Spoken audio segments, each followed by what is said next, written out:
할렐루야. 아침이 밝았습니다. 주님이 함께 하시는 이 아침에 우리가 주님의 얼굴을 바라보고 또 주님이 펼치시는 그 손을 꼭 붙잡고 일어나 주님을 만나는 그런 귀한 아침이 될 줄로 믿습니다. 저를 따라 한번 선포해 주십시오. 예수님 때문에 나의 아침은 밝습니다. 맞습니다. 여러분의 인생의 모든 아침이 예수님 때문에 밝습니다. 오늘 그 확신과 믿음을 가지고 함께 말씀 속으로 들어가 봅시다. 오늘 하나님 말씀은 마태복음 6장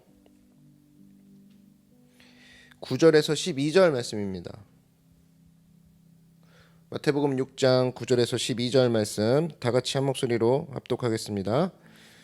시작. 그러므로 너희는 이렇게 기도하라. 하늘에 계신 우리 아버지여, 이름이 거룩히 여김을 받으시오며 나라가 임하시오며 뜻이 하늘에서 이루어진 것 같이 땅에서도 이루어지이다. 오늘 우리에게 일용할 양식을 주시옵고 우리가 우리에게 죄 지은 자를 사하여 준 것 같이 우리 죄를 사하여 주시옵고. 아멘. 네, 오늘은 주기적으로 해야 할 일이라는 제목으로 하나님 말씀 증거하도록 하겠습니다.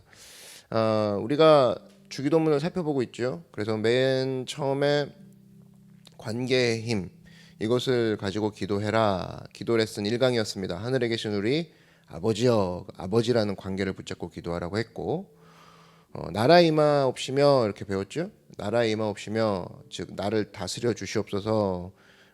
그렇게 기도하는 것이 가장 안전한 기도다라고 했습니다. 주님이 나를 다스리는 것을 위해서. 그리고 얘기한 것이 뜻이 하늘에서 이루어진 것 같이 땅에서도 이루어지이다. 한마디로 내 뜻대로 하면 망한다. 하나님의 뜻대로 하게 해 주시옵소서. 내 뜻대로 하면은 우울증 걸린다고 그랬죠.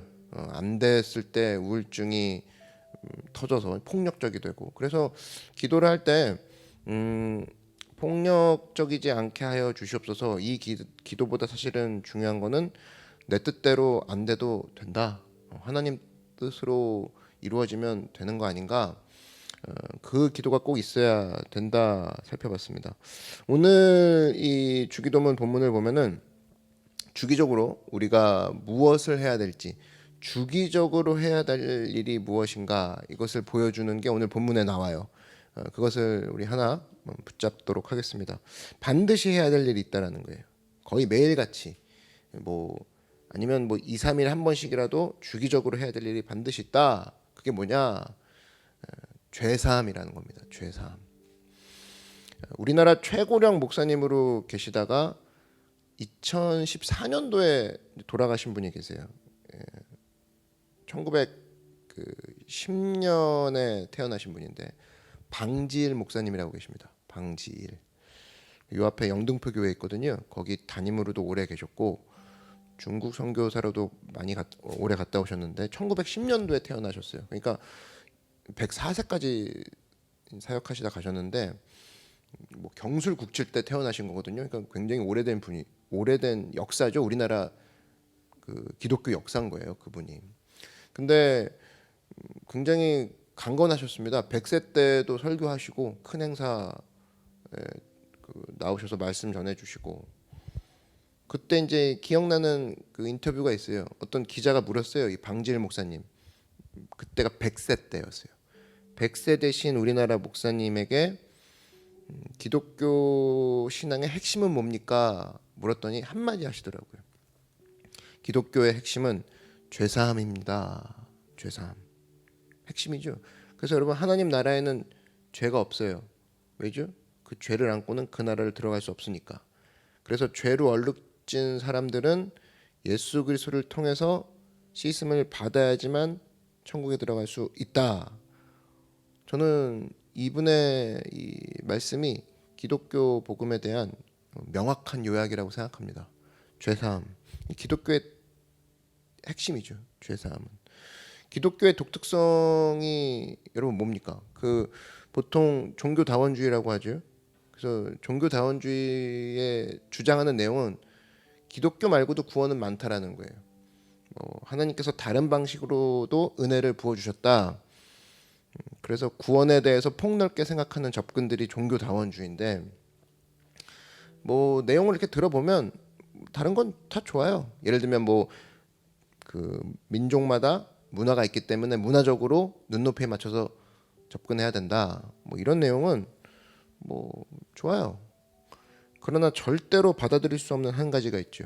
종교다원주의가 다른 방식을 통해서 죄사함. 이 문제는 우리가 받아들일 수 없다라는 거예요. 죄사함을 받을 수 있는 유일한 길은 오로지 예수 그리스도밖에 없다라는 겁니다. 성경이 예수님 말고 다른 구원이 있습니다. 이렇게 얘기한 적이 한 군데도 없더라는 거예요. 사도행전 14장 12절 보니까 다른 이로서는 구원을 받을 수 없나니 천하 사람 중에 구원을 받을 만한 다른 이름을 우리에게 주신 일이 없음이라 하였더라. 분명히 말씀하고 있죠. 다른 것은 정말 모르지만 죄사함의 문제만큼은 예수님의 십자가 이거 외에는 다른 길이 없다. 그게 기독교의 핵심이라는 거예요. 그래서 여러분 다른 종교를 한번 보시면 죄 문제 뭐 자꾸 얘기하는 데가 있습니까? 없어요. 죄 문제 얘기 안 한다고. 유독 기독교만 계속 죄 문제를 얘기해요. 왜 그래요? 해결할 자신이 있으니까. 기독교는 해결할 자신이 있는 거거든요. 자신 있을 때 보통 사람이 얘기를 해요. 수학 못하는 사람은 수학 얘기 자기 스스로 안 하고 다닙니다. 두려우니까. 말해봤자 손해 보잖아요. 근데 어떤 사람이 그거에 대해서 얘기를 자꾸 한다라는 것은 자기가 거기에 대해서 해답이 있다라는 거예요. 솔루션이 있고 능력이 있다 그 얘기입니다. 죄 문제를 기독교에서 계속 얘기하는 이유는 뭐냐? 죄를 해결할 수 있기 때문에 강력한 자신감이 있는 거죠. 여러분 그래서 인간은 죄인이라는 말을 들으면 싫어합니다. 다 뭐 잘한다 이 얘기 듣고 싶어하지 죄인입니다 당신이 이 얘기 뭐 좋아할 사람 누가 있어요. 근데 성경은 자꾸만 죄를 들춰내고 죄를 얘기하죠. 로마서 3장 23절에 모든 사람이 죄를 범하였음에 하나님의 영광에 이르지 못하더니 다 죄인이다. 모든 사람의 죄의 가능성을 선언해버리고 나아가죠. 이 문제는 그리고 동시에 예수님으로 말미암아 온전히 해결돼.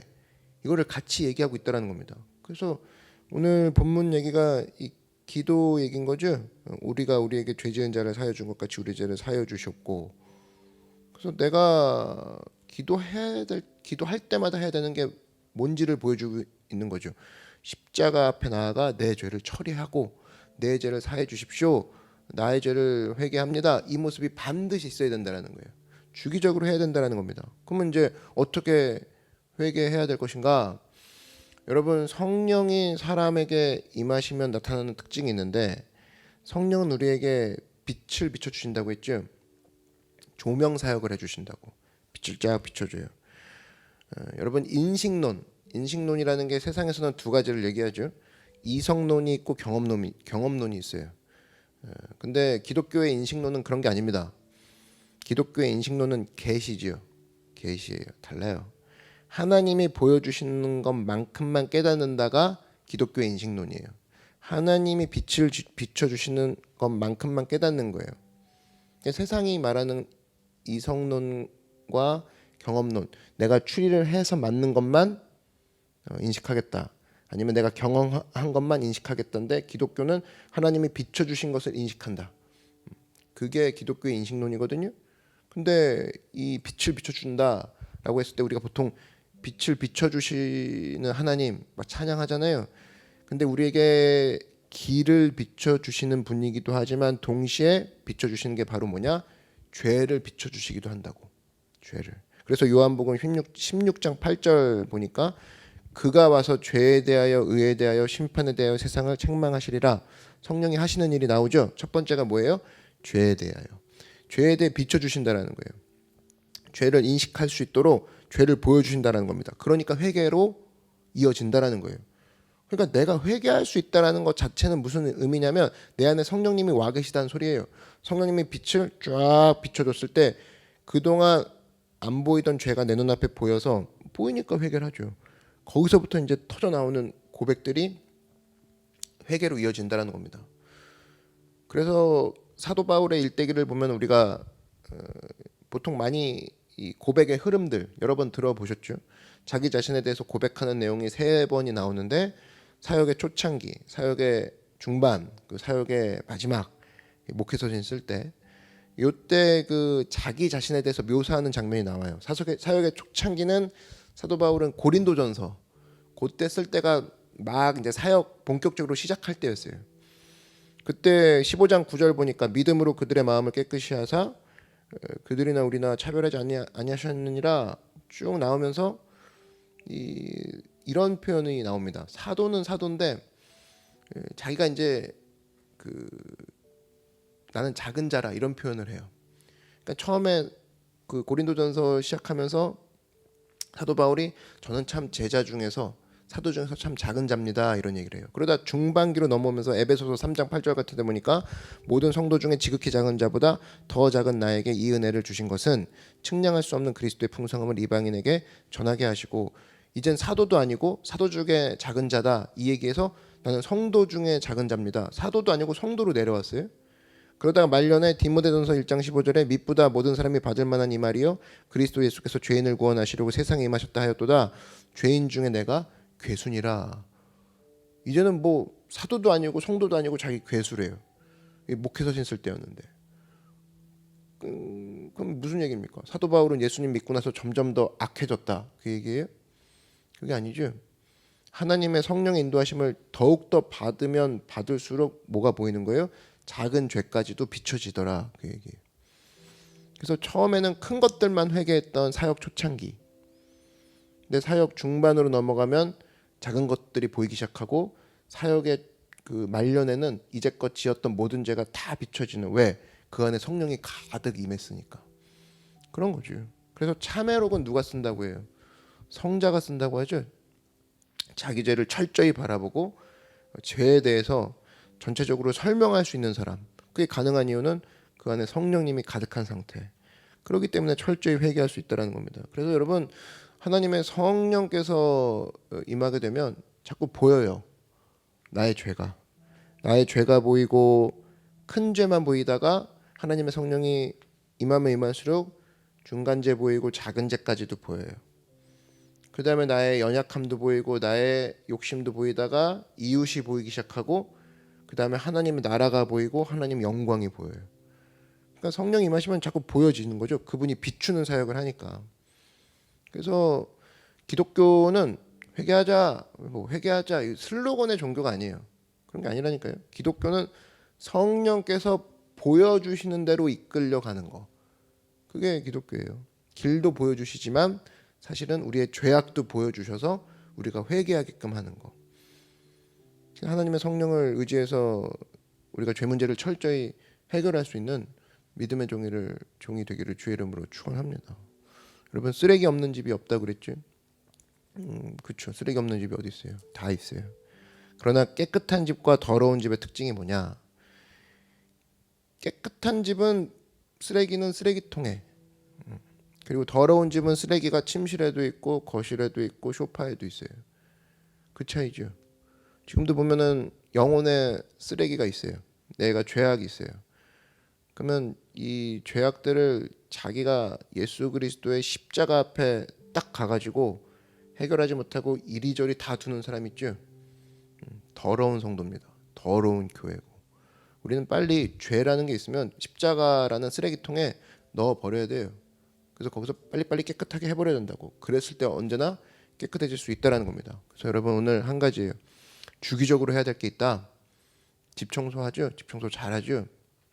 집 청소할 때마다 쓰레기통에 쓰레기 넣을 때마다 커피 마시고 재활용에 버릴 때마다 기억하라고. 아, 주기적으로 내가 해야 되는 게 또 하나 있구나. 회개예요, 회개. 십자가 앞에 나가 나의 회개, 내가 나의 죄를 내려놓고 또 성령님 나의 죄를 비춰 주시옵소서.